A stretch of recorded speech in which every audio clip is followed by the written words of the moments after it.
আসসালামু আলাইকুম প্রিয় দর্শক। মহিলা দলের সুলতানা আহমেদ। এই সুলতানা আহমেদ এবং আফরোজা আব্বাসকে নিয়ে কয়েকদিন আগে আমি একটি ভিডিও দিয়েছিলাম।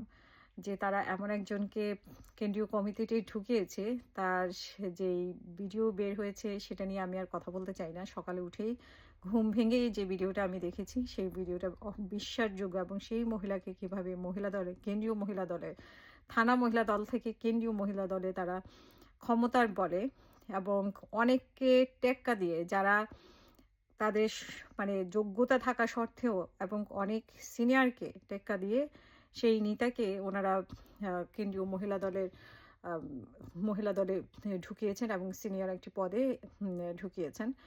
তো সেটা নিয়ে আমি একটি ভিডিও করেছিলাম এবং আশ্চর্যের বিষয় হচ্ছে যে এই সুলতান আহমেদ মহিলা দলের, কেন্দ্রীয় মহিলা দলের সাধারণ সম্পাদক সুলতান আহমেদ, তার মানে তার ঘরে যে কাজ করে সেই মহিলাকেও মহিলা দলে ঢুকিয়েছে, এমন রেকর্ডও আছে।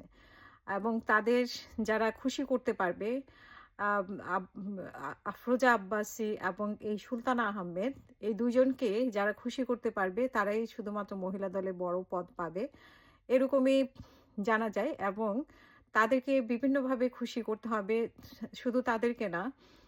এই মহিলা দলের দায়িত্ব দেওয়া হয়েছে 2-3 জন পুরুষকে, তাদেরও নাম আমি এখন উচ্চারণ করছি না, এর আগের ভিডিওতে আমি বলেছি। তো তারাও কুক্ষিগত, তাদেরকেও খুশি করতে হয়।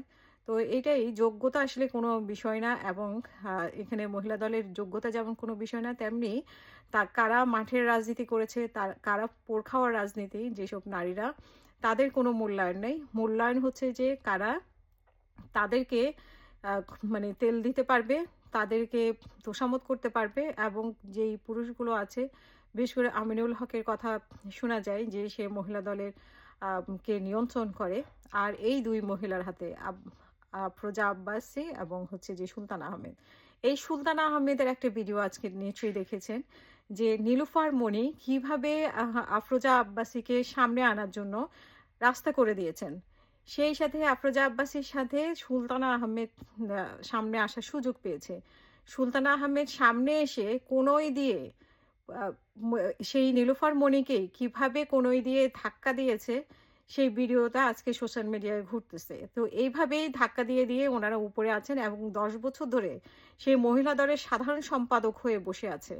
তো কনই দিয়ে মানে তাদের হচ্ছে দাপটে হচ্ছে তারা কনই দিয়েই চলে। তো সেটা প্রকাশ্যে চলে এসেছে। তো সেটা তো তারা এই কনই দিয়ে বিভিন্ন পাওয়ার দেখিয়ে সেখানে কোনো যোগ্য ব্যক্তিদেরও মানে কমিটি, নতুন করে কমিটি গঠন হচ্ছে না এবং যোগ্যদেরও আসতে দিচ্ছে না। সেই মানে আফরোজা আব্বাসী এবং এই সুলতান আহমেদ কুক্ষিগত করে রেখেছে 10 বছর ধরে। এই ভিডিওটা আমি আগেও দিয়েছিলাম, তো এখনও বলছি। তো মহিলা দলের আসলে পরিবর্তন করার সময় এসেছে। এই যে সুলতানা আহমেদ এবং আফরোজা আব্বাসী, এই দুজনকে পরিবর্তন করে অবশ্যই মহিলা দলকে আবার সুন্দর করে গোছাতে হবে। আমি আশা করব যে এটা যারা নীতি নির্ধারক আছে বিএনপি এবং তারেক রহমানের যারা মানে নীতি নির্ধারণ পর্যায়ে আছেন, তারেক রহমানের আশেপাশে বা যারা, যাদের চোখে এই ভিডিওটি পড়বে, আশা করি যে তারা এই বিষয়টি নজরে আনবেন। কারণ মহিলা দলকে আর কলঙ্কিত করবেন না, মহিলা দলকে সুন্দর করবেন এবং মহিলাদের যে রাজনীতি করার পরিবেশ, সেই পরিবেশটা সুন্দর স্বাভাবিক করে দিতে হবে। আর এইসব আবর্জনা যেগুলো আছে সুলতান আহমেদের মতো কোনোই দিয়ে দিয়ে একটা মহিলা নীলুফার মনি ভদ্র সভ্য, উনি চুপ করেছিলেন। আমরা দেখলাম যে ওনাকে কোনোই দিয়ে ধাক্কা দেওয়ার পরেও অন্য কোনো মহিলা হলে ওই সুলতান আহমেদকেও উল্টা কোনোই দিয়ে ধাক্কা দিত।